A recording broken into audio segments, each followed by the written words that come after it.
Shalom, shalom, irmãos e irmãs. Vamos então, para mais um resumo dessa atual e próxima paraxá, que é a 35ª paraxá, de um total de 54 paraxás, e a segunda paraxá de Bamidbar, do livro de Números. Na Torá, nós lemos Números, capítulo 4, do verso 21 até o capítulo 7, verso 89. O nome dessa porção é Paraxá Nassô, que quer dizer fazei uma contagem. Na Haftará, nós lemos Juízes, capítulo 13, do verso 2 ao 25, e na Brit Hadashah, nós lemos Lucas, capítulo 13, do verso 1 até o capítulo 14, verso 35. Então, a paraxá começa com Nassô. Fazei uma contagem dos filhos de Gerson, dos levitas. Gerson era filho, da tribo dos levitas. Por este motivo, o nome da porção é Nassô. Então, os levitas eram contados a partir dos 30 anos até os 50 anos, como nós vimos na paraxá passada. Por quê? Porque era nesta idade de 30 até 50 que podiam servir no templo do Eterno, iniciando com 30 anos, e com 50 anos ele se aposentava, visto que era um serviço que exigia muito trabalho braçal, muita responsabilidade na função, também no ensinar sem erros ao povo. Resolviam também questões judiciais, eles também mediavam entre tantas outras funções que tinham os levitas, todas elas de extrema responsabilidade, e qualquer erro neste serviço era fatal. Então, eles não podiam iniciar o ministério sem ser experientes, maduros e totalmente capacitados.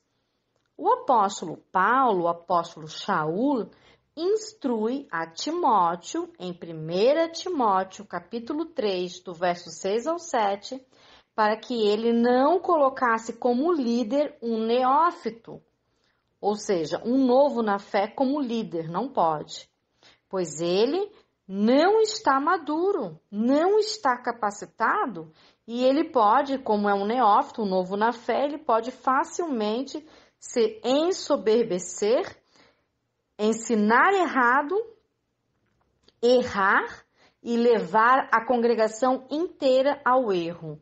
E isto é muito sério. Então, essa responsabilidade não é para qualquer um. O próprio apóstolo Paulo, que estudou a Torá desde sua infância, e ele inclusive era mestre da Torá, mesmo assim, depois que foi revelado a ele que Yeshua é o Messias, ele ainda assim ficou 14 anos depois do seu novo nascimento, se capacitando, estudando para o seu ministério, que Yeshua deu, junto também aos não-judeus, Ele pregou a judeus e a não-judeus. Então, o seu ministério apostólico, mesmo assim, mesmo desde a infância estudando, mesmo sendo mestre da Torá, mesmo assim, durante 14 anos, ele ficou se capacitando e estudando, meditando na palavra, agora sabendo que Yeshua é o Messias, para o seu ministério apostólico.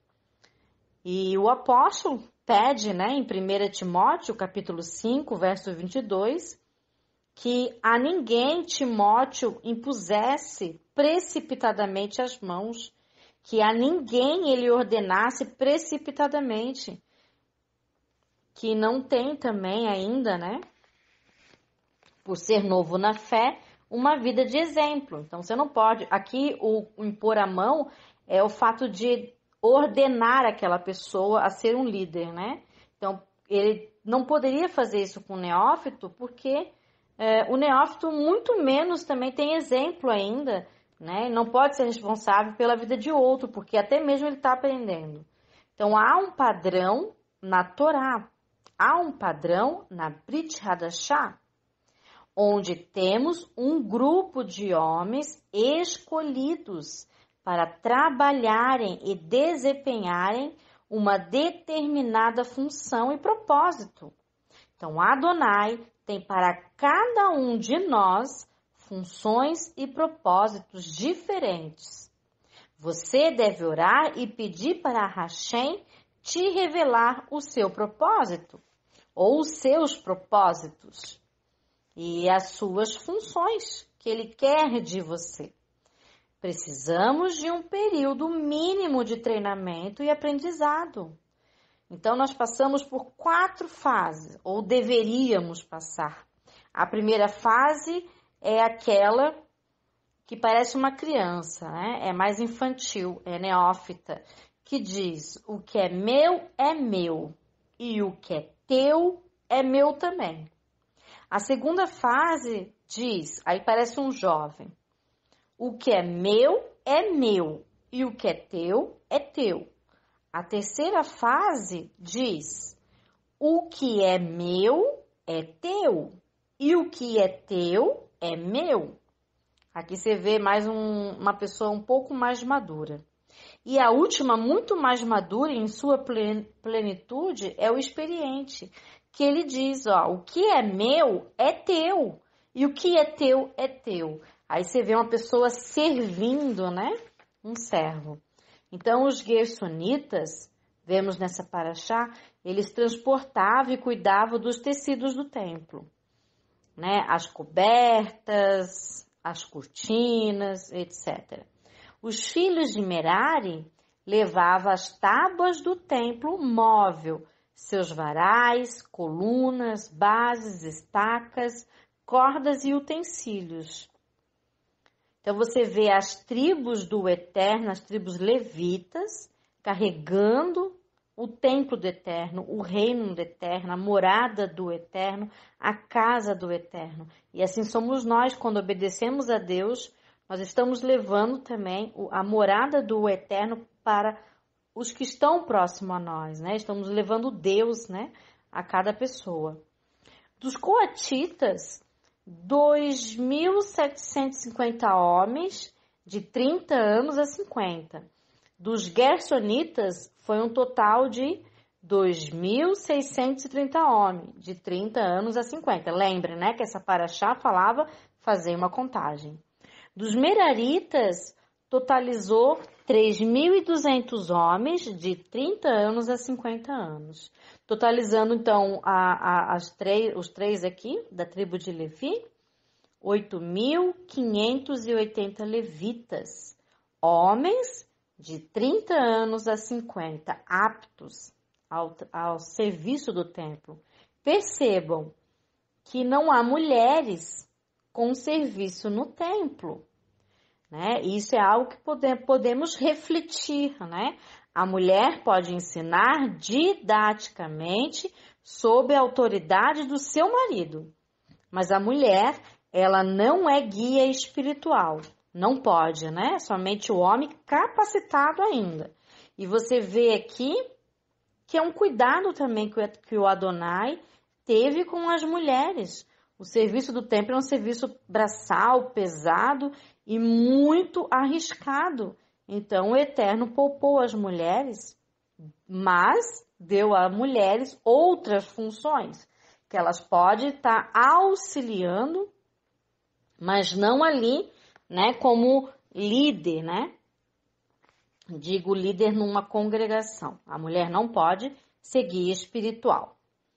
Isso vemos também agora, logo em diante, em Números, capítulo 4, do verso 21 até o verso 49, lá em Números, capítulo 5 também, do verso 1 ao 4.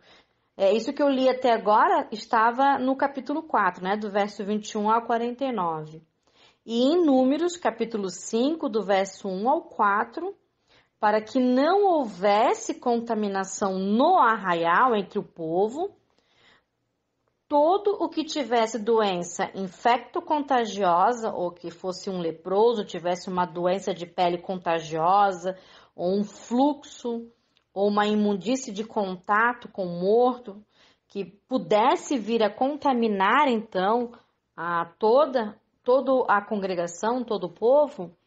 Então, na época, nós sabemos que não existia também medicamentos, né? Não existia ali no deserto nem saneamento básico. Então, eles estavam no deserto e se Deus não estabelecesse tais ordenanças, toda a população poderia ser dizimada por essas doenças infecto-contagiosas. Há também a interpretação espiritual também, literal e espiritual. A literal nós vimos, né, que essas doenças infecto-contagiosas podiam contaminar e dizimar a nação inteira, né, o povo todo. E há também a interpretação espiritual, pois alguém em depressão, que é a lepra da alma, alguém em pecado, alguém que esteja em contato com demônios, ocultismo, idolatria, feitiçaria, promiscuidade sexual, em rebeldia, entre outras, pode contaminar também, né, aos outros, pode contaminar uma congregação toda. Então, era preciso colocar fora do arraial para não contaminar, né, com as doenças infectos contagiosas, tanto no âmbito, né, físico, como também no âmbito espiritual. Né, nós sabemos que uma doença virótica, ela geralmente é curada em 7 dias, né? Então, você tem que ver que tem um tempo mínimo, né? A pessoa tem que ter uma cura para ser colocada novamente dentro do arraial. Vemos também em Números, capítulo 5, do verso 5 ao 10, vemos que qualquer pessoa que causar dano material ou espiritual a outra pessoa, teria sim que restituir a vítima segundo o dano causado e ainda restituir o valor de 20% à vítima. Então, o perdão não nos ausenta da nossa obrigação de reparação e indenização à vítima. Tem muitas pessoas que fazem coisas horríveis, né, contra o próximo, pede perdão, porém não indeniza a vítima. Você vê que isso é muito negligenciado, infelizmente, por muitas pessoas. Mas Adonai nos ensina, qualquer dano que a gente venha a causar, além de termos o perdão, temos também que indenizar a vítima pelos danos que nós causamos. Em Números, capítulo 5, do verso 11 ao 31, lemos sobre a lei de Sotá, que fala da mulher duvidosa, da mulher suspeita. Então, o marido desconfiava que a esposa estava sendo infiel pelas atitudes dela, mas ele não tinha prova. Então, o marido era tomado por um espírito de ciúmes, a Torá fala isso literalmente, um espírito de ciúmes, e esse ciúmes poderia ter um fundo de verdade ou não. Então, o marido e a esposa eram afastados temporariamente, até que ela aceitasse tomar das águas amargas no templo. Quando ela aceitava então ir até o templo e tomar das águas amargas, ela era levada ao sacerdote no templo, levaria também ela uma oferenda de revelação da memória, de revelação das iniquidades ocultas, que era um bolo de farinha sem azeite. O sacerdote preparava esse marim, que significa água amarga, dentro de um jarro de barro, que depois era quebrado. A água pegava do templo, essa água lá do Monte Moriá, na fonte, também pegava a terra do próprio chão do templo e misturava naquela água. E juntava nessa mistura um papel solúvel que estava escrito o texto de Números, capítulo 5, verso 19, que diz: se ninguém com você se deitou, se não te desviaste para a imundícia, estando sob o domínio do teu marido, estas águas amargas e da maldição serás livre. Mas, se te desviaste do teu marido e te contaminaste, e algum homem que não o teu marido deitou contigo, o sacerdote fará a mulher fazer um juramento sob pena de maldição, dizendo à mulher: o Senhor te ponha por maldição e por praga no meio do povo, fazendo-te o Senhor descair a coxa e inchar o ventre. Ou seja, ela morreria. E ainda falava que esta água amaldiçoante penetre nas tuas entranhas, para te fazer inchar o ventre e te descair a coxa. Então a mulher dirá amém. O cabelo da mulher era solto, isso era uma humilhação para ela. Sabemos que na cultura, né, bíblica, as mulheres casadas, elas cobrem, né, com um véu o seu cabelo. Então, o marido, antes de levá-la ao sacerdote, ele já estava, né, com suspeita dela, com outro homem, e ele a avisava perante testemunhas, para que ela não ficasse sozinha com aquele outro homem, que ele já suspeitava. Então, ela mesmo, após o aviso, se fica sozinha com este outro homem, assim ela estaria passando, então, pela prova das águas amargas, porque ele avisou e mesmo assim ela continuou se encontrando sozinha com outro homem. Então a mulher sotá não necessariamente é a mulher que cometeu adultério, mas sim aquela cujo comportamento se parece com a de uma mulher adúltera. Então, se ela tivesse se desviado e adulterado, ela teria a coxa deslocada e o ventre inchado, e viria a óbito. Mas, se ela não tivesse adulterado, não só as águas amargas não trariam dano algum para ela, como também ela conceberia, e seu casamento seria abençoado. Na história de Israel, essa lei foi aplicada pouquíssimas vezes e foi inclusive abolida antes de Yeshua pelos sábios do Sanhedrin.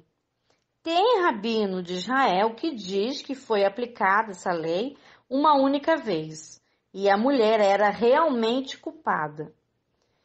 E o que mais é curioso é o fato de ter na Mishnah e Talmud tantos estudos sobre essa lei, que provavelmente foi aplicada uma única vez. E por que teriam tantos estudos de uma lei que só foi aplicada uma única vez?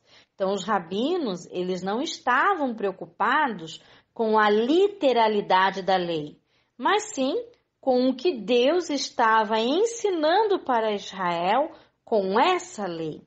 Em Isaías, capítulo 62, verso 5, e Jeremias também, capítulo 2, verso 2, você vê ali que Israel é comparado à noiva de Deus. E os pecados de Israel é como se fossem pecados de adultério. Deus tem ciúmes de Israel e de você também, que foi enxertado em Israel. Em Ezequiel, capítulo 16, do verso 31 ao verso 33, em Oséias, capítulo 3, verso 1, e também em Marcos, capítulo 8, verso 38, fala que Israel, a noiva de Deus, é adúltera. O apóstolo Shaul, Paulo, dizia que vocês casados não se separem sem consentimento mútuo, pois existia sim uma separação temporária no casamento, pois o marido às vezes tinha tantos ciúmes que podia fazer algo grave, então se afastavam por breve período o casal para resolver o problema. E sabemos a pessoa que peca, a pessoa que vive errando, vive pecando, ela também é adúltera, né? Ela como se fosse adúltera, né? Porque Deus é comparado ao nosso marido também. Então, você vê que em Efésios, capítulo 5, do verso 25 ao 32, fala que judeus e gentios, ou seja, judeus e não judeus, discípulos de Yeshua, é a noiva do Messias. E por isso devemos também nos arrepender de nossos erros, de nossos pecados, e devemos também praticar as instruções do nosso amado, do nosso Deus. Somos ainda, juntos com Israel, considerados noiva, mas se pecamos, não estaremos usufruindo das bênçãos deste casamento. Devemos beber das águas do templo, pois a contaminação do erro, do pecado, nos tem feito distantes, de um relacionamento pleno e perfeito com o noivo. E não há como ter a restauração de nosso status de noiva sem que a gente beba da água do templo.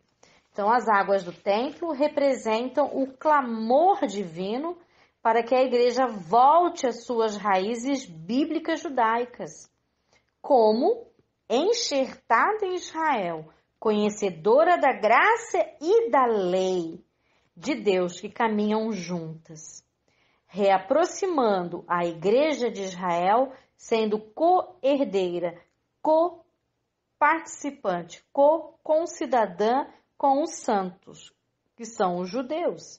Ainda que o gosto seja amargo, a noiva deve retornar a seu noivo.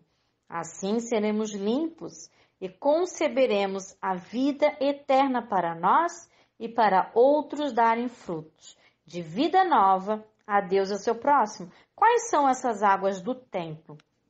É a dieta de Levítico 11, dieta bíblica, é as festas de Deus, as festas bíblicas de Levítico 23, são as leis, as instruções, ordenanças, estatutos, tudo aquilo que o Senhor ensina por toda a sua palavra.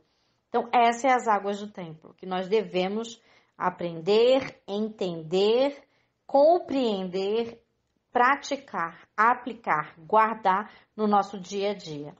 Em Números, capítulo 6, do verso 1 ao verso 21, somos instruídos sobre o voto de nazireato. Um exemplo disso é um juiz de Israel que fez esse voto, chamado de Shimshon. Parece estranho, mas é assim mesmo. Shimshon. É Sansão, né? É Sansão em hebraico, é Shimshon. E também vemos esse voto de nazireato sendo feito por 4 varões, que o apóstolo Shaul, o apóstolo Paulo, leva lá em Atos 21, ele mesmo faz, né? O próprio apóstolo Paulo também faz esse voto, para consagrar, então, o voto de nazireato. Paulo, o apóstolo, inclusive, pagou as despesas dos sacrifícios desse voto, para ele e para esses 4 varões. No mínimo, né? Ele teve que pagar a despesa de 4 cordeiros, que foram oferecidos na consagração desse voto. O cabelo também era cortado, era rapado, era queimado no altar. Isso tudo depois de seu novo nascimento, que Paulo fez, né? Então, o voto de nazireato é um voto de consagração por um período a Deus. A pessoa fica consagrada, separada, dedicada ao Senhor, né? Só obedecendo às instruções do Eterno. Então, ela poderia ser por um período, né? Um nazireu, digamos assim, por um curto período, ou por toda a vida. Né? Nós vemos o apóstolo Paulo e os 4 varões fazendo por um período curto. E nós vemos Sansão por toda a vida. Então, neste período, a pessoa não ingeria nada da videira, nenhum fruto da videira, nenhuma bebida da videira, nada feito de elementos da videira. Não cortava o cabelo, não se aproximava de mortos também. Então, essas pessoas passavam o tempo orando, jejuando e fazendo as boas obras, obedecendo às instruções de Deus. E acabavam adquirindo muito poder, claro, no mundo espiritual, não à toa, né? Elas se esforçavam para isso. Na tradição judaica, o fato de não cortar o cabelo significa abrir mão da honra dos homens. Da mesma forma, o apóstolo Paulo diz em 1 Coríntios, capítulo 11, verso 14, que o homem que deixar seu cabelo comprido é uma desonra. Né? Isso nós lemos ali. Porém, quem fazia o voto de Nazireu era santo ao Senhor, para o santo a livre acesso à sala do trono do rei. Em Números, capítulo 6, do verso 22 ao verso 27, lemos sobre a Birkat Kohanim, que é a bênção sacerdotal dada pelos sacerdotes. Né? Ela é cantada, né? Ivarechecha Adonai veishmerecha, Yair Adonai panave elecha, veruneka, Issa Adonai panave elecha, vayasem lecha shalom, que significa que o Senhor te abençoe e te guarde, que o Senhor faça resplandecer, brilhar o seu rosto sobre ti e tenha misericórdia de ti, seja gentil com você. Que o Senhor sobre ti levante o seu rosto e te dê a paz, a shalom. Então, porão o nome de Deus sobre os filhos ou nos filhos de Israel e seus enxertados, e Adonai os abençoará.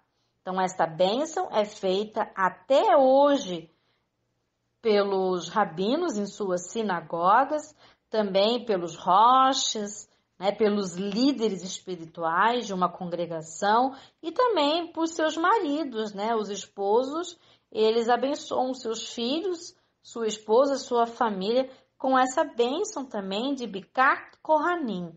E isso é bênção. E o que essa bênção realmente diz? Que Deus vai te abençoar. Primeiro, que Deus vai te abençoar. Portanto, não busque bênção de outro. Confie em Adonai. O Senhor te abençoa. Ele te mantém, Ele te protege, Ele te guarda. E ninguém, além dele, pode te dar isso verdadeiramente. Abençoar é também o fato de você ser liberto para prosperar, para ser bem-sucedido. Segundo, fala, né, que o Senhor está na sua frente, face a face, olhando para você. E a luz dele brilha no seu rosto. E reflete em você esse brilho, porque ele está face a face, frente a frente com você. Porque ele tem um relacionamento íntimo com você e Deus ainda fala que Deus sorrirá, ele brilhará para você. Terceiro, fala que Deus será gentil com você. Ele te medirá com a sua graça, pois tu és o seu filho ou tu és a sua filha. Quarto, essa bênção diz que Deus olhará com favor para você. Ele mostra favoritismo em relação a você. Elevar o rosto para significa que Hashem trata você favoravelmente. Baruch Hashem. O quinto diz paz, shalom. Deus lhe concederá bem-estar, shalom, plenitude, totalidade e trará você para dentro da sua fronteira. Deus trará você para dentro do espaço do eterno, de calma e segurança. Shalom. Veja que a bênção vem de Deus e não do homem. Deus é a fonte de bênção e ilustra a percepção de que os sacerdotes são apenas o canal para isso. O homem diz a bênção, porém é Deus quem realmente abençoa. Em Números, capítulo 6, do verso 27, Deus diz: e eu os abençoarei. Então, é Deus que abençoa. Em hebraico, essa bênção é dividida em 3 partes. Cada uma das bênçãos, essas 3 partes, tem 2 verbos no futuro. E entre esses 2 verbos, no meio, então, desses 2 verbos que está no futuro, nós vemos o nome de Deus explícito, o tetagrama, que é Yud, Rei, Vav, Rei. Então, vocês podem estar vendo aí, é porque em português a gente não consegue ver isso, a gente só consegue ver quando a bênção está em hebraico, tá? Então, o que eu vou falar agora é nessa mesma bênção que eu falei agora em português, porém, nós vamos estar vendo essa situação, essa explicação que eu vou falar agora no hebraico, tá bom? Então, são 3 frases. A primeira é Ivarechecha Adonai veishmerecha. Note que Adonai está no meio, o tetagrama. Ivarechecha é um verbo do futuro, está primeiro, vem o nome de Deus e depois vem um segundo verbo que é veishmerecha, que está no futuro. Né? Você vê isso nítido. Na segunda frase tem Iaer Adonai panavelecha veruneca. Aqui você vê primeiro o verbo Iaer no futuro, Adonai no meio do verbo entre Iaer e Panav. Então você vê 2 verbos, Adonai no meio. E aqui você vê mais palavras, depois nós vamos falar sobre isso também. Na terceira frase, então, dessa bênção, está escrito Issa Adonai panavelecha vayasem lecha shalom. Então, você vê Adonai, novamente, no meio de 2 verbos, no futuro, que é Issa e Panav. E agora você vê mais letras. Além disso, que é notório, né, essa disposição que vem do Eterno, né, porque ele inspirou Moisés e Moshe a escrever. E aí você vê também que a primeira frase, ela tem 3 palavras em hebraico. E tem nessas 3 palavras em hebraico 15 letras, né, em hebraico. Na segunda frase, nós temos 5 palavras em hebraico, aumentou, tá vendo? A primeira era 3, agora é 5. E nessa segunda frase, 20 letras. Na primeira era 15 letras, agora é 20, está aumentando, a bênção está intensificando.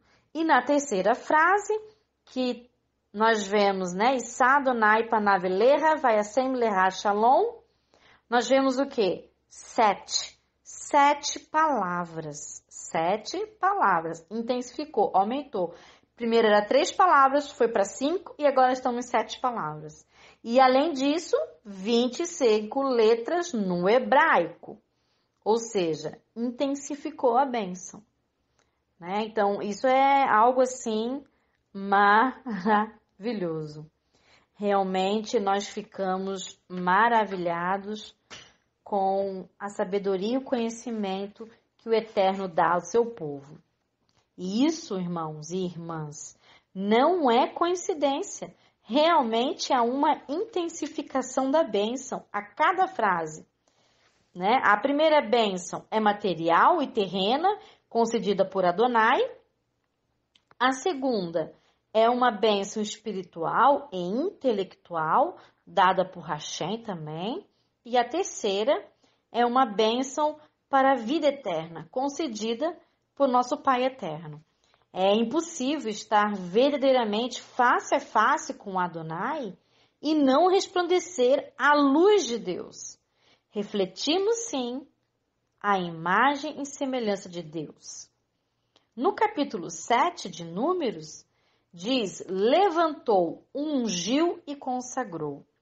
Né? Isso que o Eterno quer fazer de você, te levantar, te ungir e te consagrar. Mas é necessário que você obedeça para isso. Então, por 12 vezes, aqui no capítulo 7 de Números, vemos a oferta de cada tribo, começando pela tribo de Judá, depois a de Issacar, no segundo dia, no terceiro dia Zebulon, no quarto Rúben, e vai assim sucessivamente. Simeão, Gade, Efraim, Manassés, Benjamim, Dan, Asher e Naphtali. Então, nós vemos as ofertas que cada tribo faz. São 12 pratos, né, de prata, que são um prato de cada tribo, né? Cada tribo doa um prato, totalizando 12 pratos de prata. Isso se repete, né? 12 vezes. Então, eu já fiz uma somatória. De 130 ciclos cada prato, totalizando 1.560 ciclos de prata. Isso já os 12 pratos. Então, prata, sabemos que na Bíblia fala de redenção. Aos 130 anos também, Adão gerou um filho à sua imagem e semelhança e deu-lhe o nome de Sete. Aí nós vemos toda a descendência, né, dos obedientes ao Eterno. Cada tribo foi feita de forma a ser imagem também de Deus, a viver as instruções, o caráter de Deus. Foi através de Israel que veio Yeshua, o nosso Redentor. Depois nós vemos também ali, repetidamente, cada tribo ofertando uma bacia de prata, totalizando então 12 bacias de prata de 70 ciclos cada, totalizando 840 ciclos de prata. 70 é um número que simboliza as nações da terra, que é através de Israel e seu Messias judeu, Yeshua, todas as nações da terra terão acesso à salvação do Senhor. Judeus e não judeus, discípulos de Yeshua, são agora um povo, a família de Deus. De geração em geração, o Eterno vem cumprindo o seu plano de redenção e de restauração. Também vemos as tribos ofertando cada uma, né, uma colher de ouro, totalizando então 12 colheres de ouro, de 10 ciclos cada, totalizando então 120 ciclos de ouro.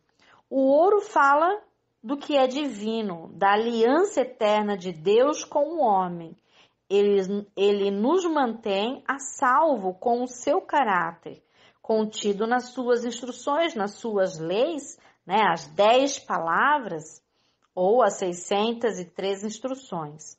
Ele ensinou a Israel e Israel ensina a nós. Também vemos que cada tribo, ela ofertou um novilho, um carneiro, um cordeiro de 1 ano, ou seja, totalizaram 12 novilhos, 12 carneiros, 12 cordeiros de 1 ano para holocausto. Né? O holocausto, sabemos também, biblicamente, que fala de pessoas para dedicação e louvor a Deus. Então, Adonai separou, sim, as tribos de Israel para sua dedicação e louvor, e quer separar você também. Vemos também a oferta das tribos de 1 bode para oferta pelo pecado, totalizando 12 bodes para oferta pelo pecado. Então, o bode fala de expiação pelo pecado do povo, da nação. Vemos também a oferta de cada tribo.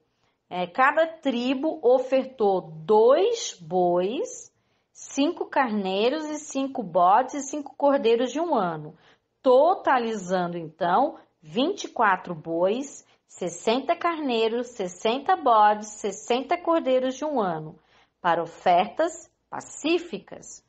4 tipos de animais, 4 tipos de pessoas, para consagração e agradecimento a Deus. É isso que fala a oferta pacífica.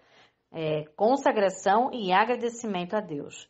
Todas elas, né, obedientes a Adonai.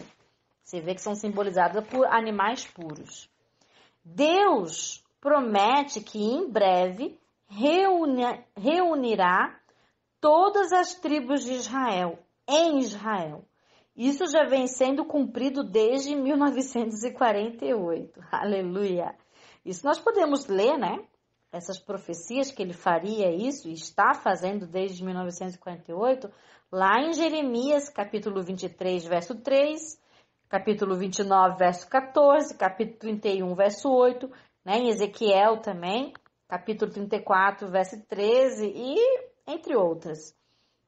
Na Haftará de Juízes, capítulo 13, do verso 2 ao 25, vemos a forma que Adonai levantou, ungiu e consagrou um homem desde antes da sua concepção, da tribo de Dan, e através de uma mulher estéril.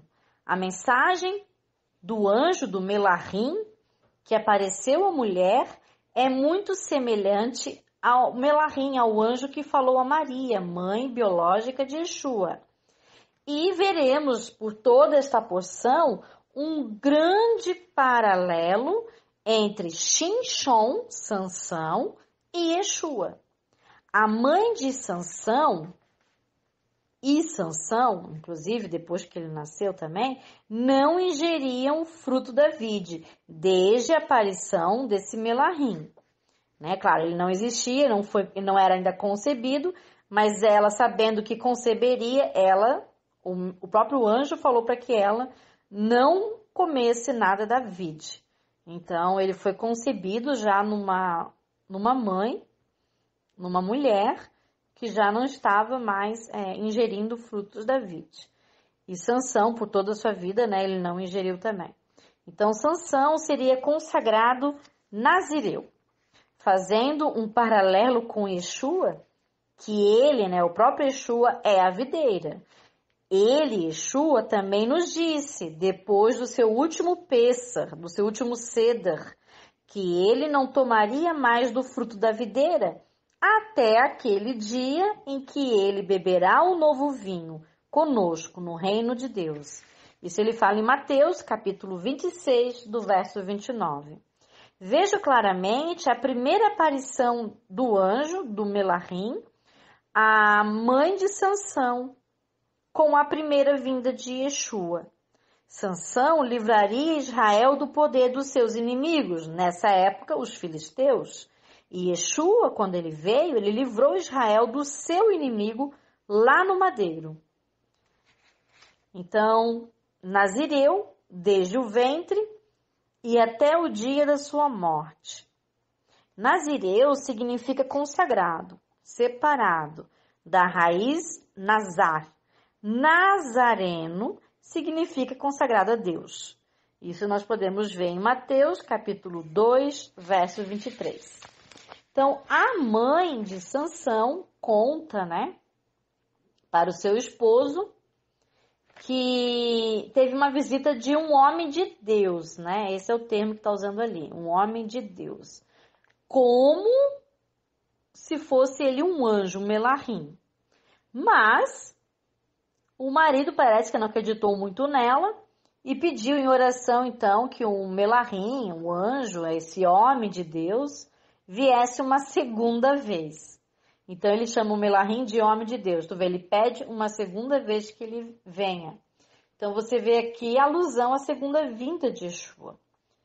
Então, esse homem de Deus, esse Melahim, né, esse anjo do Senhor, aqui no verso 9, né, ele fala, anjo de Deus, aparece novamente a mulher. Vamos fazer uma alusão aqui à mulher à igreja. Segunda vinda de Yeshua, vai aparecer a igreja, né, ao seu povo, que é Israel, judeus e não judeus, discípulos de Yeshua, que estava no campo sozinha. Uma alusão aí clara, né, aquela passagem que Yeshua fala. Quem estiver no campo, não volte, e assim por diante. Você vê como está linkado, né, como o eterno é maravilhoso, e toda a sua palavra é um mesmo objetivo, fala da mesma coisa e do mesmo propósito. E foi, inclusive, então, né, a mulher, esse anjo aparece para ela de novo, uma segunda vez, a segunda vinda de Yeshua. Então, ela foi buscar o seu marido. Veja que aqui fala também profeticamente, agora, como eu falei, da segunda vinda de Yeshua. Qual será o modo de vida após a volta de Yeshua? Pode ler ali o verso 11 e 12. Tem mais ou menos uma pergunta quase que essa, né? Como será o modo de vida do menino? Como será o modo de vida na segunda vinda de Yeshua? Claro que na primeira vinda de Yeshua, Yeshua é o menino que cumpre as instruções do pai, né? Yeshua obedeceu todas as instruções do pai, ele obedeceu o que lhe cabia na Torá, e ele fez tudo conforme o que o pai pediu. Mas na sua segunda volta, aí você vai ver que a vida na terra vai ser diferente com a volta dele, na segunda vinda. E ali fala, né? Eu sou, o anjo do Senhor fala, eu sou. Então, e depois ele diz, né? Então fica assim, ó, eu sou, disse, me servirá, guardando a minha palavra. Tudo que eu lhe disse, ou seja, quando Yeshua voltar na segunda vinda, todas as pessoas da face da terra vão servir a Adonai, a Deus, e vão viver conforme a palavra do Eterno. Tudo que ele instruiu, as pessoas vão obedecer. Então você vê que isso é maravilhoso. E segue falando ainda palavras proféticas. Adonai não come do pão do homem, mas recebe e pede o holocausto. O que é o holocausto? Ele recebe e pede de nós dedicação e louvor a ele, em forma de obediência. Então, o nome do anjo do Senhor é maravilhoso, ainda fala. Nós sabemos que Yeshua é chamado de maravilhoso, príncipe da paz, conselheiro, Emanuel, Deus conosco, entre outros. E aqui fala que o nome dele é maravilhoso. Aleluia! Isso vemos, né, no verso 18. No verso 20, aqui da Haftará, o esposo e a mulher viram a Shekhinah do Senhor, a glória, né, do Senhor, e ambos caíram o rosto em terra. Eles adoraram. Né? Todos os povos adorarão Yeshua no final dos tempos, quando ele voltar. Então, na Brit Hadashah, para concluirmos o nosso resumo, lemos Lucas, capítulo 13, do verso 1 até o capítulo 14, verso 35. Ali nós vemos Yeshua fala do reino de Deus, que está ao alcance de nossas mãos, desde que nós nos arrependamos, então você deve se arrepender, e guardar as instruções de Deus. Yeshua cobra os frutos da figueira, que é Israel. Quem está enxertado em Israel também, ele cobra frutos de nós. E de você também, irmão e irmã, ele cobra frutos. Pois aquele que não der fruto será cortado. Então nós temos que obedecer, temos que dar frutos ao Eterno. E Deus sabe que Israel dará frutos em breve. E estará em breve maduro. Em breve, no tempo do fim. Pois ele tem o poder, Deus tem todo o poder de tirar de nós e de Israel os nossos pecados, de nos redimir, de nos perdoar, de nos salvar de nós mesmos e de nos dar uma nova natureza e escrever em nossos corações e mentes as suas instruções. E será da nossa natureza guardar e cumprir a Torá. O grão de mostarda que nós vemos ali é o menor dos povos, é Israel, e se tornará em breve reino de Deus. E todos os povos e nações virão se abrigar em seus galhos. É disso que também fala em Ezequiel, capítulo 31, verso 6. Então, ele nos pede para nos esforçar e desenvolver a nossa salvação. É uma porta estreita, irmão e irmã. Esta porta continua ainda estreita e sem esforço ninguém consegue entrar. O nosso esforço deve ser obedecer. O teu esforço deve ser obedecer a Deus, assim como Yeshua obedecia. Não se apegue a bens materiais, nem a campo, nem a casa, nem a trabalho, nem a posses materiais, nem a carros, rebanhos, nem família, nem ao dinheiro. Não coloque nada acima de Deus. Obedeça a Deus, pois Ele sabe o que é melhor para todos, para que você possa participar da ceia do Senhor. Nem seu pai, nem sua mãe, nem sua esposa, nem seus filhos, nem suas filhas, nem seus irmãos, nem suas irmãs, nem você mesmo está acima de Deus. Se você não renunciar a tudo que tem, não pode ser discípulo de Yeshua. Creia nele ao ponto de obedecê-lo, pois se você diz que crê, mas não obedece, faz igual a Satanás. E sabemos o final dele e dos seus.